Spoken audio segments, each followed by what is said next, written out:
man lai hianin meiche pakhat ui kom tak mai le thin che tak mai le sual tak mai hi a oma a ming chu kungi ani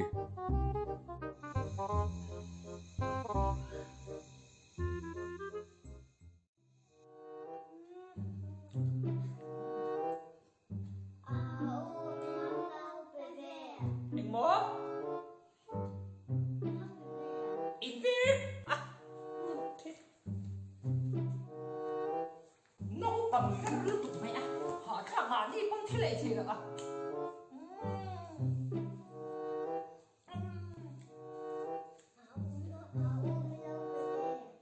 anh bố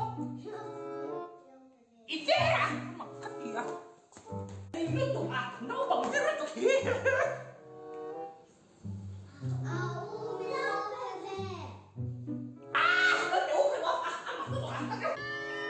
bye bye wow riêng cái đội này khác ôi cả tấm khoai à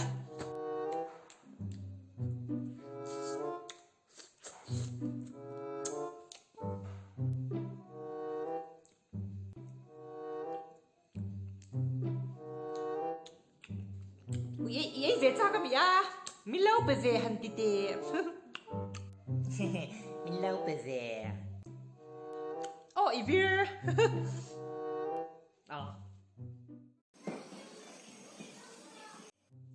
kungi i phone number mi lo pe tia ka star tuk cha ôi cái number chứ mà 9436 à 9436709990 cái easy tra ilo call đó nha ola kungi hey nang ma wangin ka sampo ka tikir ve a ka du zia che poi shive ka min du ve mai lo mi ôi mình vang hai sáng ôm về à chẳng ai nữa thì kêu về à in mẹ ôm lâu é ila ka hianin ka luang liam sin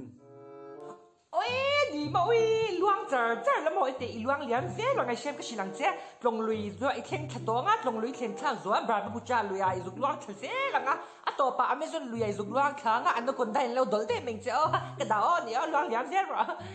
luang liam mình là ito na tới hun ui hết zual te cái nín zual te hi mo chani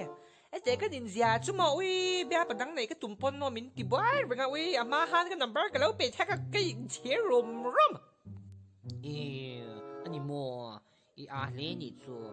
đi nghe mình phải xia là cái number bé rare rare nhỉ sim mình đi lẻ xì ya cái lẻ xì là và number chú mình bị là cái mà cái lâu tăng đen chú anh te cũng sari chung cái single đó array to em đó cái thay đó là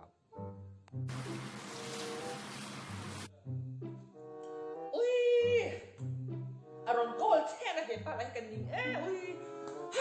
ui cái sim card cái hal đấy chẳng là văng rồi thì khan xóa mi thì bói thay đó là văng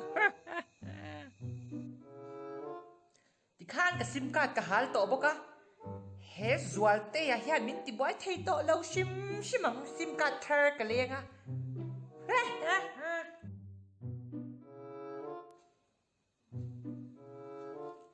sim card thar ka lei to boka ma se he pai han ka number merong call tlang thei to jong la wa kan call le chin lok nghe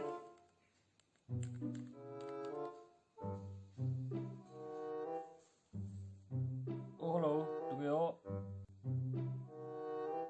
kungi nãy cái phone tăng thế ngài miệng tao chưa anh ngang boy meron ti boy tum mala ka sim card ka hal vector meron ti boy thei to lawang isya mo meron call chin na number ka hal vector ti isya la meron ti boy thei to lawang meron ti boy thei to om lo ka hal dei to sia sim card ka